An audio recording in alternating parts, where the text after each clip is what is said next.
മോളെ? ചേച്ചി എന്നോട് കളിക്കാനേ വരുന്നില്ല. നിനക്ക് എന്ത് പറ്റി? അല്ല, നീ എങ്ങോട്ടേ പോകുന്നേ? അപ്പുവിന്റെ വീട് കാണാൻ. താമസിക്കാതെ തിരികെ വരണം.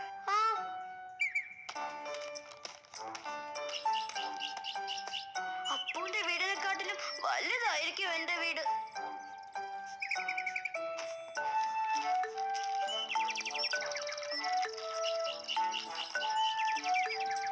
അയ്യോ, എന്റെ കമ്പ്.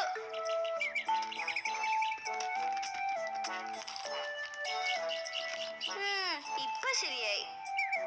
കെട്ടാൻ വള്ളി വേണമല്ലോ. ഇനിയും താഴെ ഇറങ്ങണം. വള്ളി വല്ലതും കിടപ്പുണ്ടോ അവിടെ?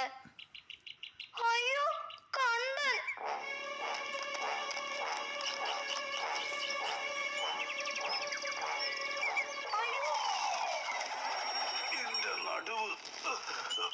അയ്യോ, എന്റെ കൈ ഒടിഞ്ഞേ.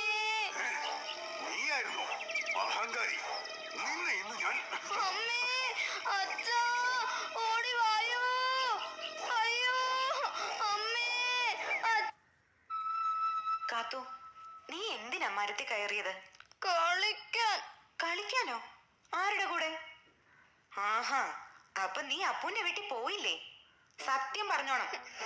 ഞാനൊരു വീടുണ്ടാക്കാൻ മരത്തിന്റെ മുകളിൽ കയറിയതാ. വീടുണ്ടാക്കാനോ? എന്തിന്? അമ്മയും കൂടി അപ്പം എടുക്കാന്ന് പറഞ്ഞപ്പോ എനിക്ക് സങ്കടമായി. ഇനി വന്നേ. മോള് മിടിക്കുകയല്ലാന്ന് ആരാ പറഞ്ഞേ? നോക്കിക്കേ, മോൾക്ക് എന്തൊക്കെ കഴിവുകളാ ഉള്ളത്. കൂട് കൂട്ടുന്നത് അണ്ണാറക്കണ്ണന്റെ ഒരു കഴിവാ. നമ്മള് മറ്റുള്ളവരുടെ കഴിവിൽ അസൂയപ്പെടരുത്.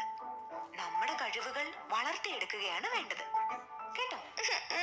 നോക്ക് കാത്തു, അപ്പു നിന്റെ എത്ര നല്ല ചങ്ങാതിയാ. അതുകൊണ്ടല്ലേ അവൻ നിന്നെ തന്നെ ആദ്യം വിളിച്ചത്. വിഷമിക്കണ്ട കേട്ടോ. കാലൊക്കെ സുഖമായിട്ട് അപ്പുവിന്റെ